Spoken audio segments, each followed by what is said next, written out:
Shalom, Blessed Sunday, hari Minggu yang sangat luar biasa. Izinkan saya untuk bertanya berapa banyak yang sepanjang minggu ini mengalami berkat dan kebaikan Tuhan dalam hidupnya. Boleh lambaikan tangannya. Ayo sekali lagi tepuk tangan yang paling dahsyat buat Tuhan Yesus. Sekali lagi terima kasih untuk Ibu Gembala, Ibu Pendeta Dr. Yeni Toding bersama dengan semua staf penggembalaan di GBI FOCC Palu yang boleh mempercayakan mimbar pelayanan Minggu Raya pada hari ini 1 Desember 2024 untuk saya boleh ada di sini berbagi berkat kebenaran firman Tuhan. Saudara, tema gereja kita di sepanjang bulan Desember ini adalah Yesus sebagai fokus atau pusat dari penyembahan kita. Dan secara khusus di minggu yang pertama ini kita akan berbicara tentang yang namanya Coram Deo.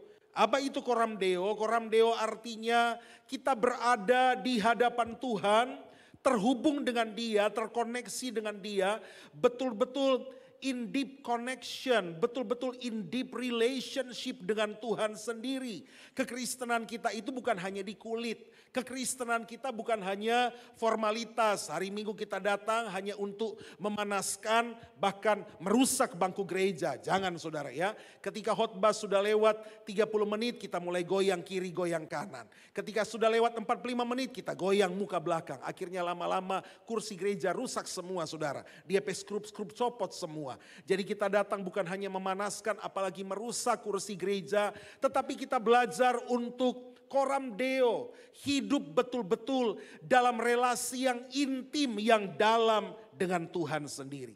Dan hari ini kita sudah banyak berbicara tentang penyembahan. Mulai dari sesi yang pertama tadi pagi, kita berbicara bagaimana untuk menjadi penyembah yang mendatangkan kemuliaan Tuhan, penyembah yang benar, penyembah yang tidak bercacat. Dan sore hari ini di sesi yang ketiga, saya rindu berbagi tentang penyembah yang gercep. Do you know gercep? Ya, gerak cepat saudara ya. Lukas pasalnya yang kedua, ayatnya yang ke-15 dan ayat yang ke-16 demikian firman Tuhan.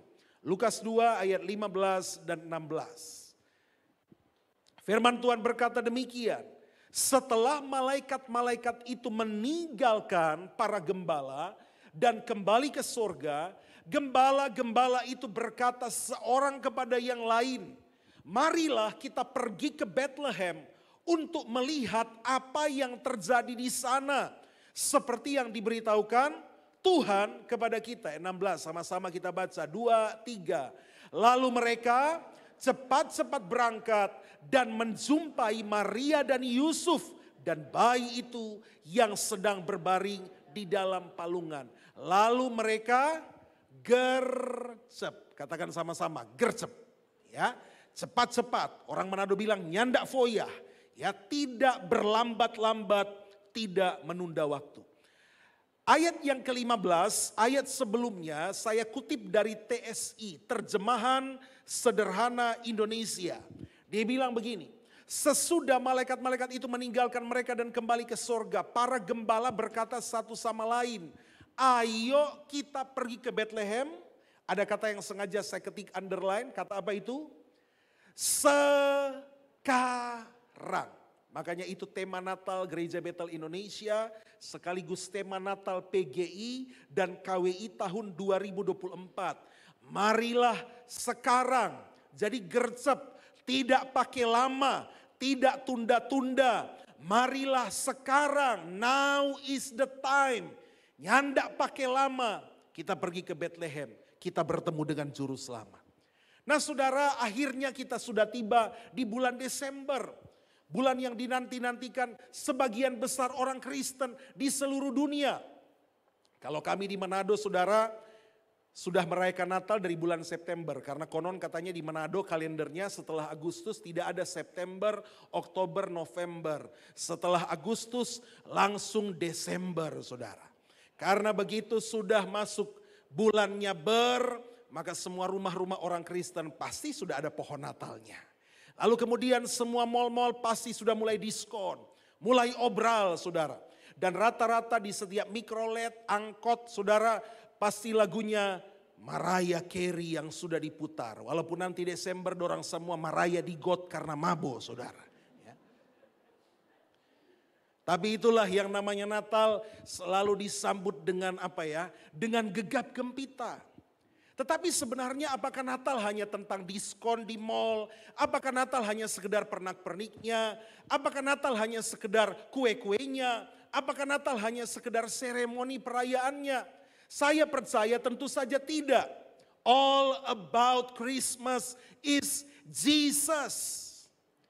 Jesus is the only reason why we celebrate Christmas. Semua tentang Natal adalah Yesus. Natal berfokus kepada Yesus. Yesus adalah satu-satunya alasan kenapa kita merayakan Natal. Makanya Natal harus menjadi momentum penyembahanku, penyembahanmu, penyembahan kita kepada Yesus. Natal harus menjadi momentum untuk kita rekomitmen, untuk kita buat janji ulang bahwa saya mau sungguh-sungguh menjadi penyembah Yesus. Coba katakan, Natal tahun ini saya mau buat komitmen untuk sungguh-sungguh jadi penyembah Yesus. Ada suara saudara, enggak bisu kan saudara? Coba katakan bersama saya, Natal tahun ini saya mau komitmen untuk menjadi penyembah Yesus. Penyembah yang gercep. Amin, coba bilang penyembah yang gercep. Nyandak pakai lama saudara, seperti gembala-gembala ini dikatakan apa? Ayo sekarang, tidak pakai tunggu. Saya percaya bahwa seorang penyembah sejati itu tidak mau buang-buang waktu. Katakan saya tidak mau buang-buang waktu. Coba tengok sebelah bilang, jangan buang-buang waktu. Ya, apalagi mau datang gereja. Kan tadi kita mulai penyembahan, ini setengah masih kosong saudara. Saudara masih ada di mana tadi itu? Jangan-jangan masih catok rambu lagi saudara. Penyembah sejati kepada Yesus harus apa? Gercep. Tidak mau buang waktu sia-sia. Karena mereka tahu bahwa hari ini dan sekarang, katakan hari ini, sekarang itu penting. Amin saudara, coba bilang hari ini itu penting. Sekarang itu penting. Ya. 2 Korintus 6 ayat 2 bilang apa? Sebab Allah berfirman pada waktu aku berkenan aku akan mendengarkan engkau. Dan pada hari aku menyelamatkan, aku akan menolong engkau. Dari kata sesungguhnya sama-sama 2, 3 sesungguhnya.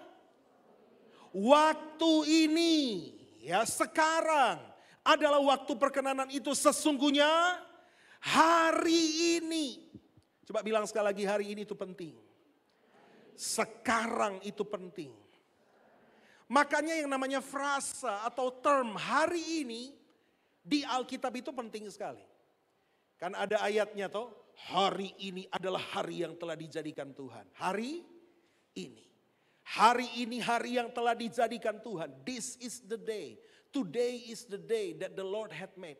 I will rejoice and be glad in it. Terus kita diajar formula daripada doa Bapa kami. Salah satu item dari doa Bapa kami bilang apa? Berikanlah kami pada hari ini, bukan kemarin, bukan besok, bukan juga minggu ini, bulan ini, tahun ini. Tetapi apa? Hari ini. Ibrani 4 dia bilang apa? Pada hari ini kalau kau mendengar suara Tuhan Allahmu jangan keraskan hatimu hari ini. Janji berkat kepada orang Israel, Ulangan 28. Jika kamu sungguh-sungguh mendengarkan suara Tuhan Allahmu yang kusampaikan kepadamu pada hari ini. Coba bilang sekali lagi, hari ini itu penting. Makanya jangan sia-siakan apa? Hari ini. Ada kata bijak bilang begini, kemarin itu nostalgia, besok itu cita-cita. Tapi hidup itu hari ini. Life is today. Ada kata bijak lain berkata, actually tomorrow will never exist. Sebenarnya hari esok itu tidak pernah ada. Mungkin ada yang bilang, masa? Nah sekarang misalnya ada di satu restoran saudara. Di kasirnya, di atas kasirnya ada tulisan. Ini hari bayar besok gratis. Ada orang percaya, ada om-om dia percaya. Begitu besoknya dia balik ke situ. Dia bilang sama Ci yang jaga kasir. Ci, kemarin kan bilang katanya ini hari bayar besok gratis. Nah ini kita sobale DP besok ini. Berarti gratis toh. Ci bilang, Om tunggu dulu. Baca ulang Om. Hari ini masih bayar Om. Nanti besok baru gratis. Dia balik lagi besoknya dibilang, Ci jangan tipu Pak kita Jangan tipu saya ini ya. Kemarin kan bilang katanya besok gratis, ini hari bayar. Nah sekarang saya ini sobale di sini. Berarti hari ini gratis Om. Tunggu dulu Om. Baca lagi Om. Hari ini masih bayar Om. Nanti besok baru gratis Om. Saudara silahkan lanjutkan cerita ini karena saya capek. Nggak akan habis-habis saudara. Artinya apa? Kesempatan kita hidup itu cuma hari ini. Makanya salah satu lagu kemerdekaan Indonesia kan begini. 17 Agustus tahun 45. Inilah hari kemerdekaan kita. Kan tidak ada lagu 16 Agustus tahun 45. Esoknya hari kemerdekaan kita. Kan tidak ada saudara. Ngapain 16 Agustus? Tidak penting. Yang penting itu 17 Agustus. Makanya hari ini itu penting. Katakan sekali lagi, hari ini itu penting. Sekarang itu penting. Makanya sebagai penyembah jangan buang-buang waktu. Seperti para gembala begitu dapat special message. Begitu dapat pesan khusus. Hari ini telah lahir bagimu juru selamat yaitu Kristus Tuhan di kota Daud. Ini loh cluenya. Ini loh detailnya. Kamu akan menjumpai seorang bayi dibungkus dengan lampin terbaring dalam palungan. Sudah ada petunjuknya. Maka mereka tidak bilang, nanti besok Joy, malam ini torang semua capek, torang semua lelah.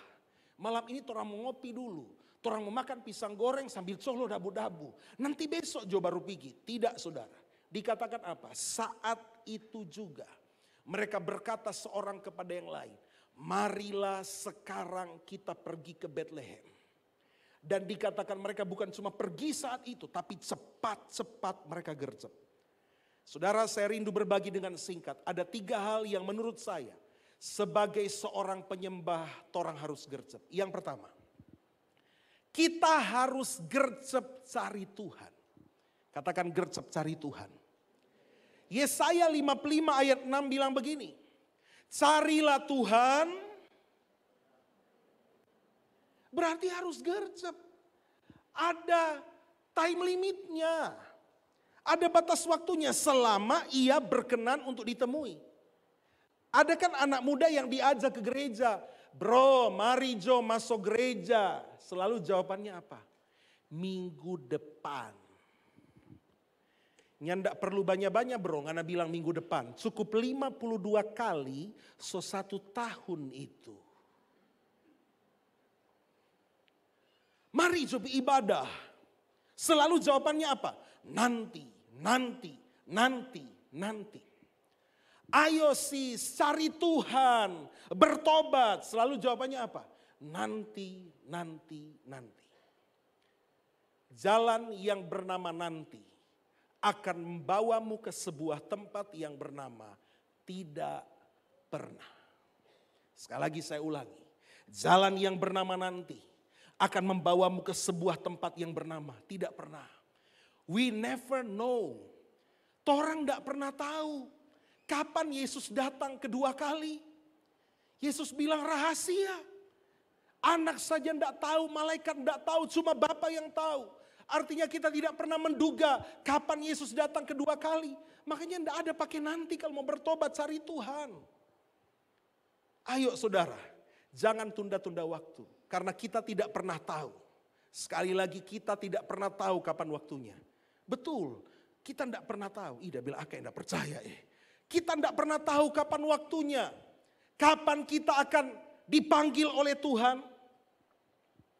Seandainya misalnya Tuhan ambil nyawa manusia itu pakai alphabetical order kayak absen-absen di sekolah. Saudara. Jadi sesuai nama dia sudah mempersiapkan diri. Dan saya yakin tidak ada orang tua kasih nama DP anak Agnes, Amelia, Anita, tidak laku saudara. C. Christian, lumayan dekat. Pasti yang laku itu nama-nama kayak Zainal, Zainuddin, Zubaida. Nah itu yang laku saudara. Karena lama mau mati. Tetapi Tuhan mengambil nyawa manusia itu kan random. Acak. Ada yang masih bayi Tuhan sudah ambil.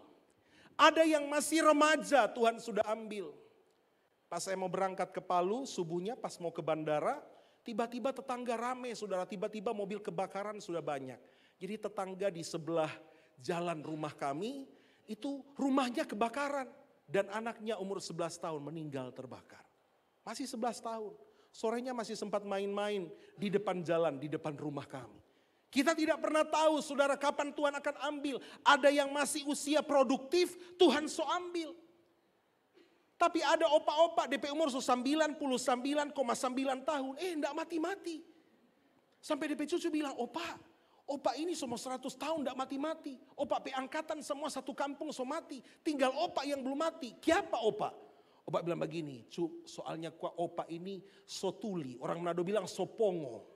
Makanya tiap kali Tuhan panggil opa so dapat dengar. Nah, ada yang langsung ketawa. Ada yang bilang, apa? Mau umur panjang dia itu, mau umur panjang.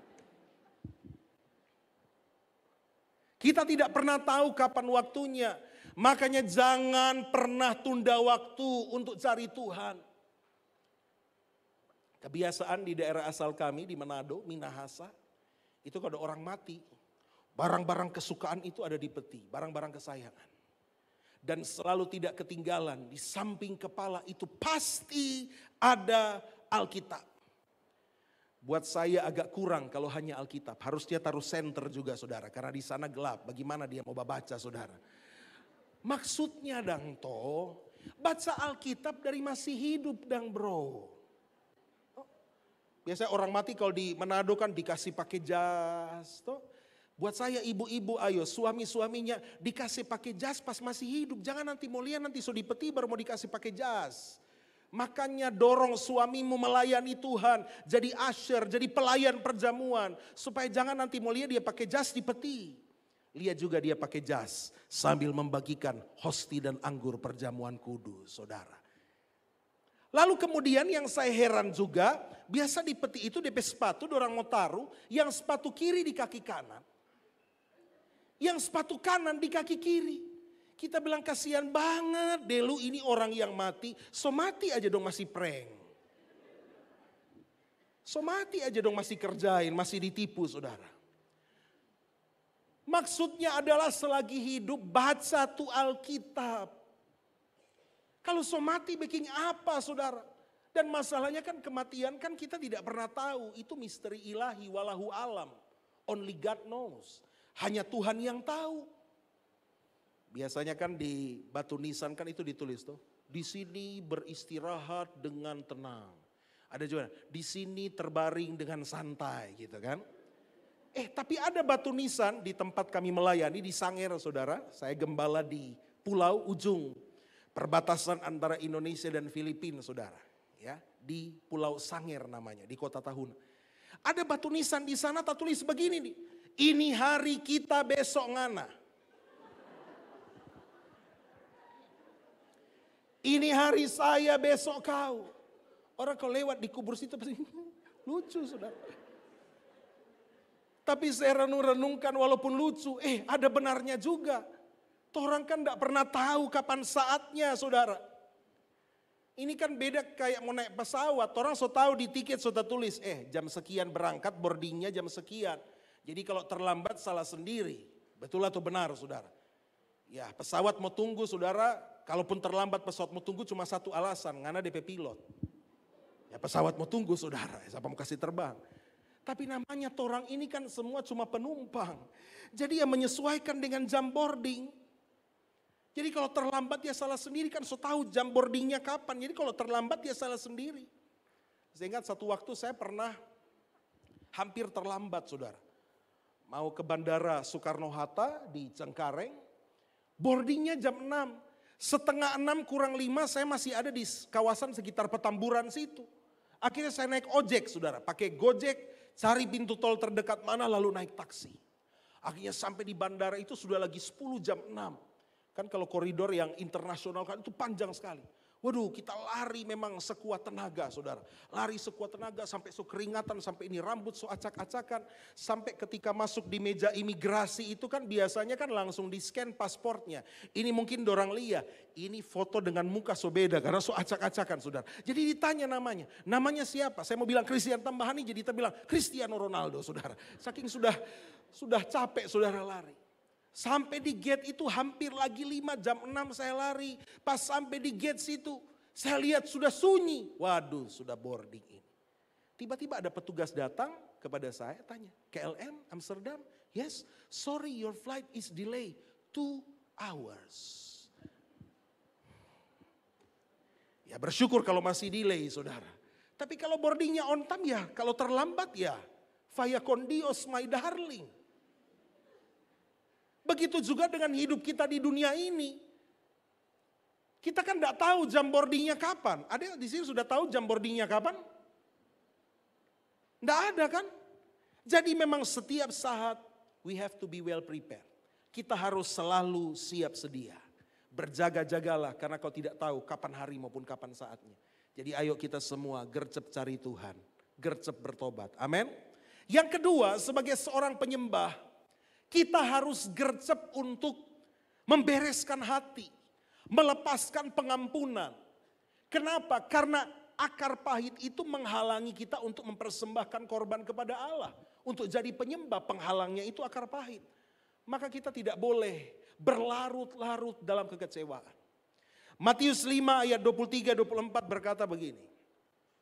Sebab itu jika engkau mempersembahkan persembahanmu di atas mezbah, dan engkau teringat akan sesuatu yang ada di dalam hati saudaramu terhadap engkau. Ayat 24 sama-sama baca 2, 3. Tinggalkanlah persembahanmu di depan mezbah itu dan pergi berdamai dahulu dengan saudaramu. Lalu kembali untuk... Yang luar biasa ayat ini Tuhan Yesus tidak bilang begini. Kalau ngana dapat ingat, ngana masih ada hal dengan saudara, dengan ipar, dengan mama mantu, dengan teman pelayanan, dengan teman satu kantor. Pas lagi penyembahan nih, lagi persembahkan korban. Tuhan Yesus tidak bilang begini, kasih selesai dulu, kasih kelar dulu penyembahannya, baru pergi berdamai. Enggak. Tuhan Yesus bilang apa? Kasih tinggal, stop dulu, enggak ada guna mau penyembahan ini. Pergi berdamai dulu. Makanya apa? Pengampunan itu sesuatu yang tidak bisa kita tunda-tunda. Jangan pernah menunda untuk mengampuni. Karena itu menghalangi penyembahanmu kalau kau tidak mengampuni. Saya begitu heran saudara, ada begitu banyak orang Kristen, katanya anak Tuhan. Bahkan mereka sudah involve luar biasa di ministry. Begitu rajin melayani Tuhan. Dari Senin sampai Senin pelayanan. Sampai kalau mereka batuk bukan lagi uhu tapi pelayanan karena terlalu banyak pelayanan.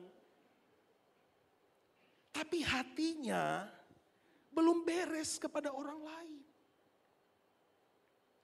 Kalau di Manado bukan di Palu ya, di Manado. Pelayan Tuhan. Tapi kalau baku marah di ipar, ipar dengar. Sampai mati tanda mau lia-lia nganape muka.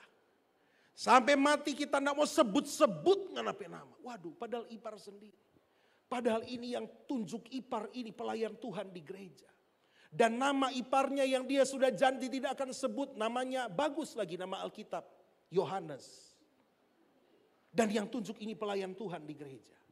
Hari Minggu jadwalnya untuk naik mimbar bawa firman Tuhan. Begitu dikasih natsnya, dia lihat, astaga, Yohanes. Dia bilang, Allah, Taso bilang kita sunat mau cumu-cumu itu ipar benama itu. Harusnya apa kalau dia pelayan Tuhan? Ya dia rendah hati dong.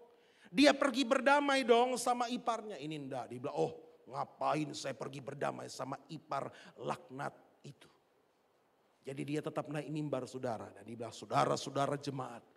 Mari kita buka Alkitab dalam 3 Ipar 1 ayat 2. Orang-orang begini bukan penyembah Tuhan. Walaupun mereka melayani. Penyembah Tuhan itu gercep untuk apa? Untuk lepaskan pengampunan. Saya ingat ada kata-kata dari seorang penginjil ternama pada zamannya mendiang almarhum namanya Billy Graham. Dia pernah tulis kata-kata seperti ini. Forgiveness is the best gift you can give to yourself. Yang artinya, sekali merdeka tetap merdeka. Pengampunan adalah hadiah terbaik yang kau bisa beri buat dirimu sendiri.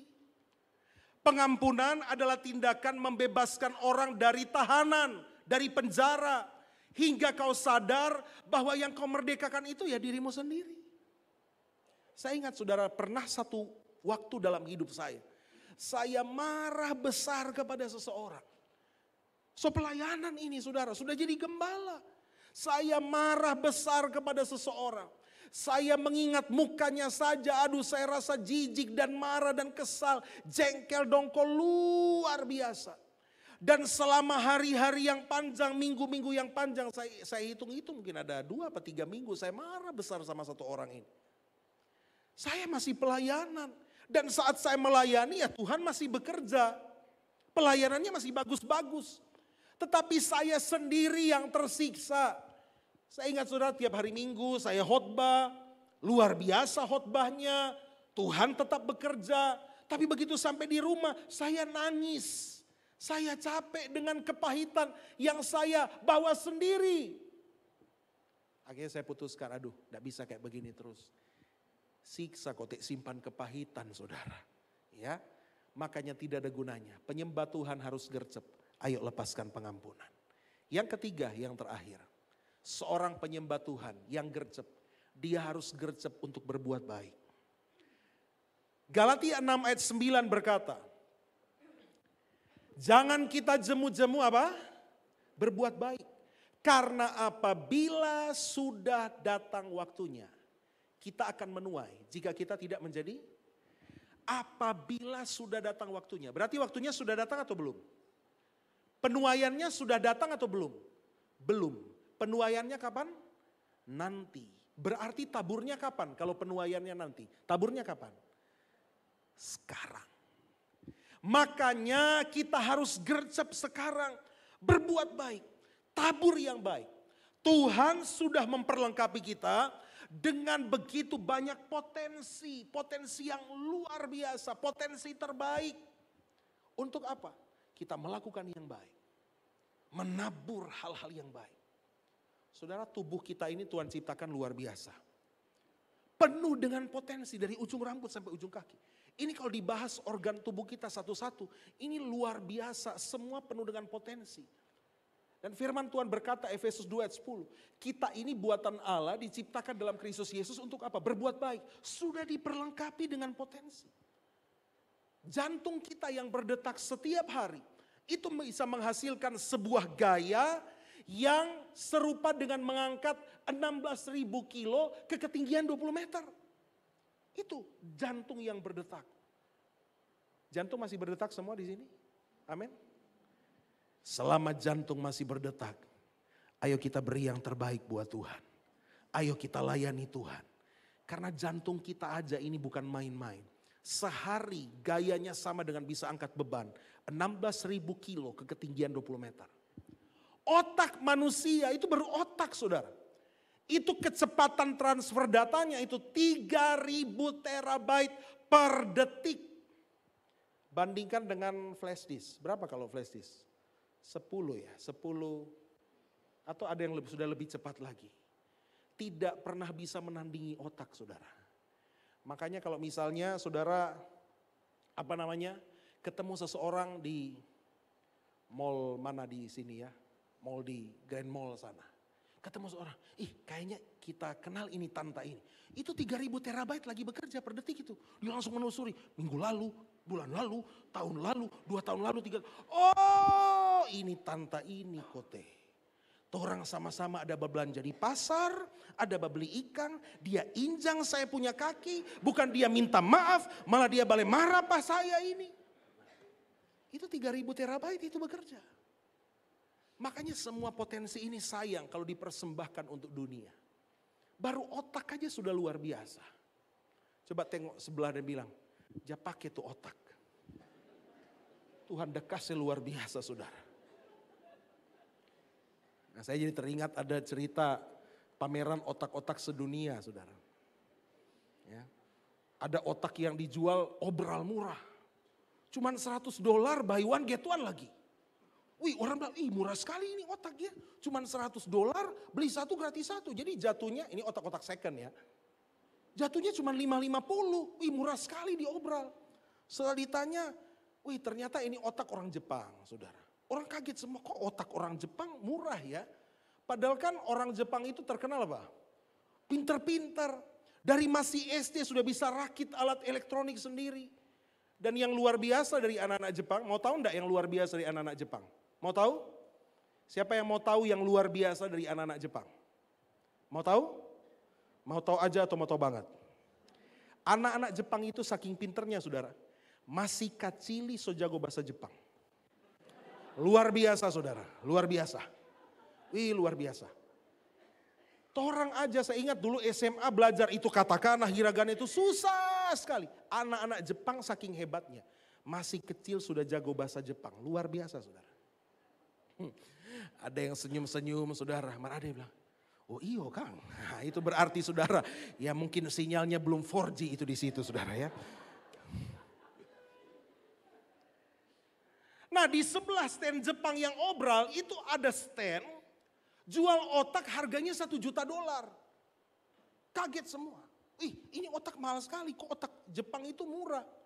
Yang penjualnya bilang, iya soalnya orang Jepang itu seumur hidupnya otaknya so banyak dipakai. Jadi otaknya sudah forsir, sudah capek bekerja, makanya begitu dijual second jatuh harga. Nah kok ini ada otak $1 juta, berarti masih bagus. Ternyata itu otak dari Indonesia, saudara.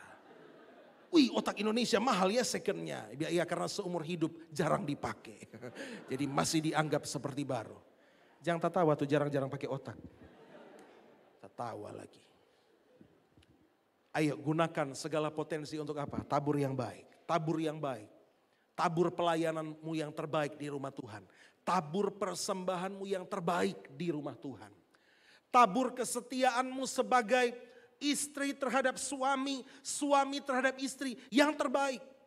Tabur hormatmu sebagai anak kepada orang tua yang terbaik. Tabur penundukan dirimu yang terbaik kepada pemimpin rohanimu. Beri yang terbaik. Tabur yang terbaik. Tabur yang baik. Tabur yang baik. Gercep, tabur yang baik terus menerus. Maka pada waktunya kita akan menuai. Amin saudara. Saya akhiri firman Tuhan dengan satu kalimat penutup. Boleh ditampilkan slide paling terakhir. Jadilah penyembah yang tidak pernah menunda dan membuang waktu. Amin. Coba tengok sebelah dan bilang, ayo gercep. Jangan tunda-tunda waktu. Jangan tunda waktu cari Tuhan. Jangan tunda waktu bertobat. Jangan tunda waktu untuk mengampuni orang lain. Jangan tunda waktu untuk melakukan hal-hal yang baik dalam hidup kita. Maka kita akan menjadi penyembah-penyembah yang berkenan di hadapannya. Tuhan Yesus memberkati.